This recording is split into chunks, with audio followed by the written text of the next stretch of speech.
All right, in this video, we're gonna talk about how we got to this point.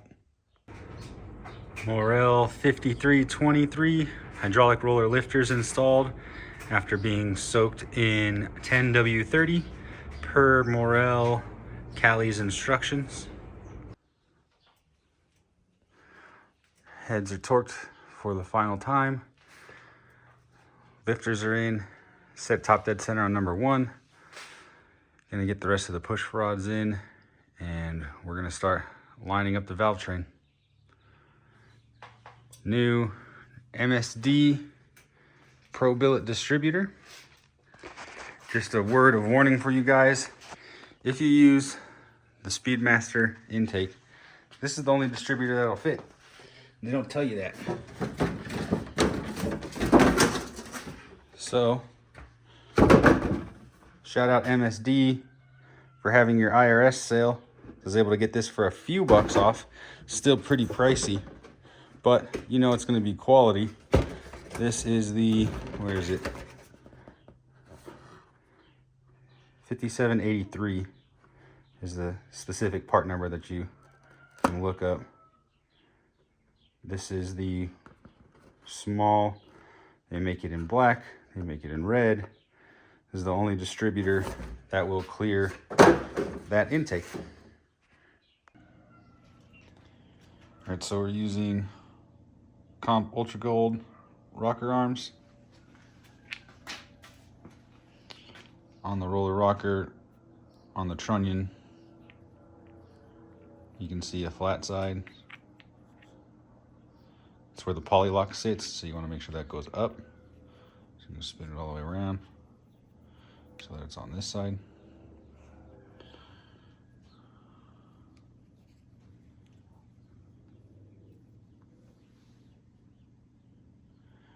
And you want to soak these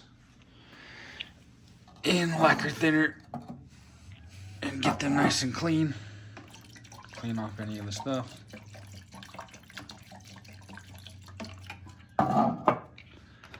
Polylocks have an Allen-headed set screw down in there. Probably hard to see. They come usually screwed all the way down to the bottom. So you're gonna wanna take all that slack out. You're gonna wanna back that all the way out. Just get it up to the top because you don't know what the lash is gonna be as you set them on there. And that just is an extra set screw to lock them on. It doesn't need to be done until you measure everything. Cylinder number 1 is at top dead center. Lifter is on the base circle of the cam. So to adjust the lash on the polylocks for the rockers, you're gonna tighten them down until you feel resistance turning the push rod. Then that is 0 lash. Now, these have 3/8 a 24 adjuster nuts. Some of the higher horsepower handling ones, more flow, bigger, so they have 7/16 by 20. So you need to know what you have according to Morel. So we have the 3/8, so that means that it moves 0.042 for every full turn. So you divide that by 4 to get a quarter turn, and it's 0.0105.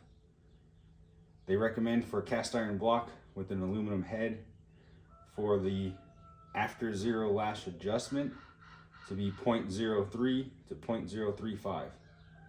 So since this is 0.0105, we can do 3/4 of a turn, and that'll give us 0.0315, which is almost dead center in between those two numbers. So I'm gonna do that on cylinder number 1, lock these polylocks down, then go on through the firing order until we hit everything. Now if you have a 7/16, you have the bigger studs on the higher flow heads. That is 0.050 for 1 full turn. So you divide that by 4 and you get 0.0125. That's a little harder. You're gonna be if it was in the same range, which they recommend. It doesn't matter. It's cast iron block, cast iron head, 0.02 to 0.025. As I said, iron block aluminum head, 0.03 to 0.035. And if you're doing aluminum block, aluminum head, 0.045 to 0.05. So if you have the 0.0125 for the 7/16 studs and polylocks, then you're going to be sitting in between 1/2 and 3/4. So you're going to have to kind of feel out a sweet spot and just get it the best that you can. Luckily, because these are 3/8, the math is a lot easier. 3/4 of a turn, lock it down, you're good to go. Okay, rockers are all adjusted. Now we're gonna clean up the valve cover gasket area, get the gasket on and put on our new valve covers. The breather side goes on the driver's side, and keep working on this top end. And these valve covers come with the baffle plate installed with 6 screws. And you have to take it out if you're using roller rockers, or it won't clear. That'll actually hit the baffle plate. You can check for clearance by setting the valve cover on and feeling it while you rotate the engine around. And if you feel it tapping or pushing up, then you know you have contact and you need taller valve covers. These are, I believe, stock height, but they clear just those 1.6 on this, and that's without the gasket. Gasket adds a little bit of thickness. I'm using the cork-based gasket that came with my gasket kit. You can buy the one-piece rubber ones. These should be fine. Now, the included valve cover bolts that come from ARP in the kit I talked about in an earlier video. These guys come with a washer. If I use the washer, your mileage may vary. If I use the washer, it won't grab threads. So I'm just gonna run it without the washer because I'm sick of having to keep buying alternative bolts from what was supposed to be a complete kit. They seem to grab real good without it, so I'm gonna run it without it. Valve covers are on. The bolts are just cinched down. Don't really have a torque value for them, so just a tight feel on it. Next, I'm gonna take the MSD distributor and we're gonna lock it out to work with the Phytech. All right, so all cleaned up. Threads cleaned up, out, dried out, brake clean, and air blown.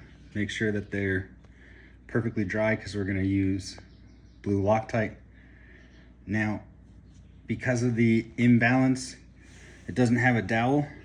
Maybe it had one or could possibly have one, but doesn't really need one because Ford has these bolt holes offset, so the flywheel can only go on one way.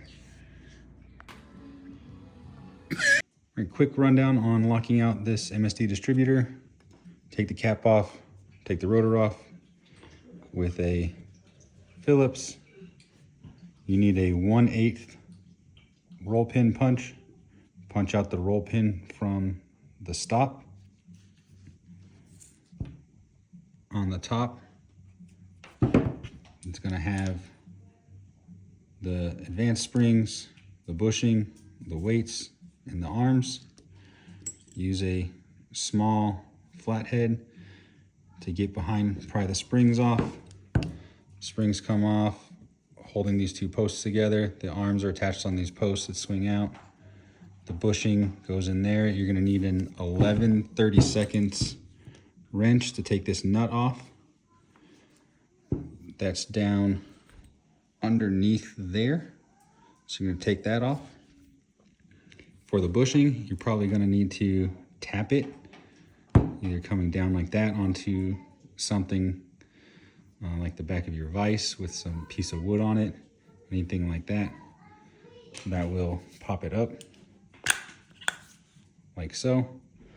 So that big hole on the left side, that's where the advanced bushing goes and allows this to move back and forth. So stick it out, turn it 180 degrees so that post goes back down into that little hole.